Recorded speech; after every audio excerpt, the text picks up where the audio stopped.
A senior research psychologist conducted a large-scale monitoring project on big tech in the days leading up to the 2020 election.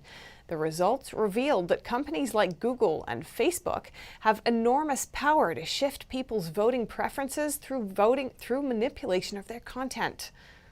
Dr. Robert Epstein from the American Institute of Behavioral Research and Technology in California claimed on Fox News' Tucker Carlson Tonight that Google alone shifted a bare minimum of 6 million votes in the November 3rd presidential election. The shift was towards the Democrat side. He said a large monitoring project showed Google search results were strongly biased in favor of liberals and Democrats. This was not true on Bing or Yahoo. Epstein explained the project in an interview on the Epoch Times American Thought Leaders program. His project team recruited a diverse group of 733 registered voters, Republicans, Democrats, and independents, from 3 very critical battleground states, Arizona, Florida, and North Carolina. It looked at their search activity on the internet in the days leading up to the election, using special software that allowed the team to see what they saw as though looking over their shoulder. The content the users were shown while searching revealed political bias.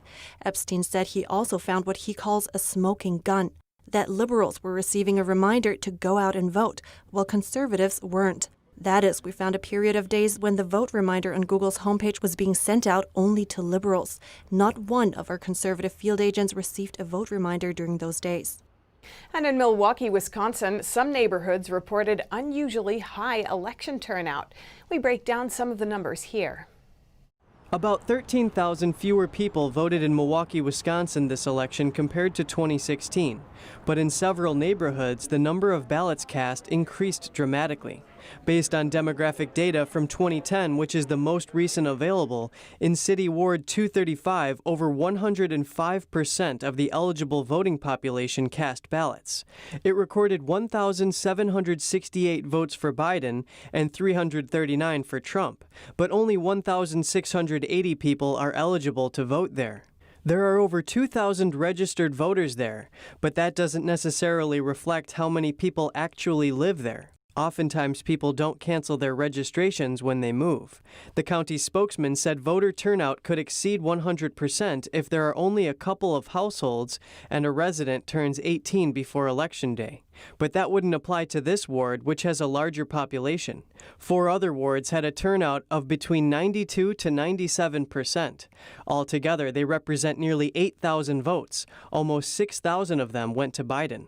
No city ward got above 90% in 2016, and 4 other wards reported massive vote increases. Up to 44% more people voted this year. The increases stand out because the city's overall vote count dropped by nearly 4% compared to 2016. And neither snow, nor rain, nor heat, nor gloom of night stopped this Alabama mail carrier from bringing one boy some birthday cheer. But the small gestures came with a greater message, a reminder to be kind to each other. On his 6th birthday, Chip Matthews heard the mail truck pull up to his home and quickly ran outside to greet it. When I was getting ready to put the mail up, he was coming out the door. So I said, you must be Chip. And he was like, yes, ma'am. I said, oh, today's your birthday. And he was like, yeah. I said, well, happy birthday. And I said, by this time, his mom and his sister was coming. And I said, oh, let me see if I can find you something. Chip says he loves the mail and was expecting some special gifts. I really don't carry cash.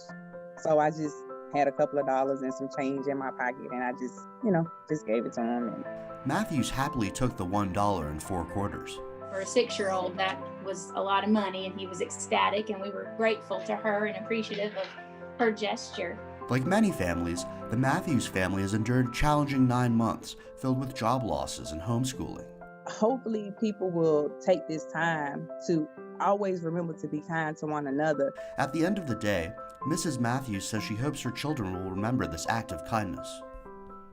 And if you thought this year didn't have enough surprises, 2 guys moving into a new place in New York found their house came with unexpected stories and spoils.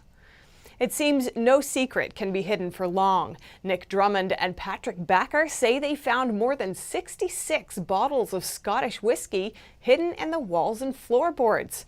The home dates back to the era of Prohibition and was built by a notorious bootlegger. As for the unopened bottles, the men plan to sell them. Some of the whiskey is valued at $1,000. A long-term apartment rental agency in China is facing extreme backlash.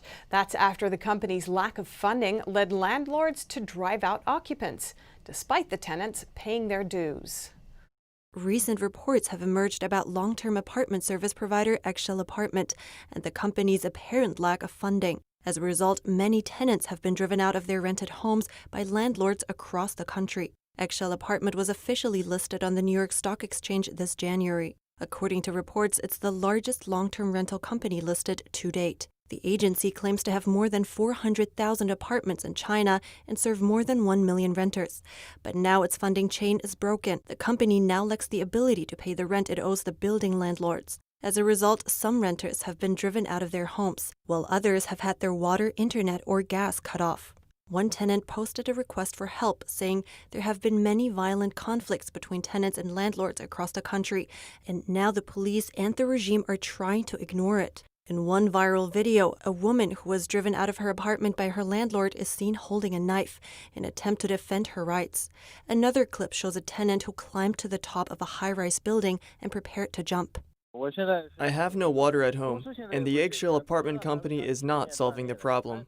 I don't know why its funding chain broke. The company may have taken the rent for investing in other businesses, but didn't get the expected return. Eggshell Apartment asked its tenants to pay annually in advance, while it paid its rent to building landlords monthly. Eggshell also required its renters to sign a contract, which is actually a rent loan.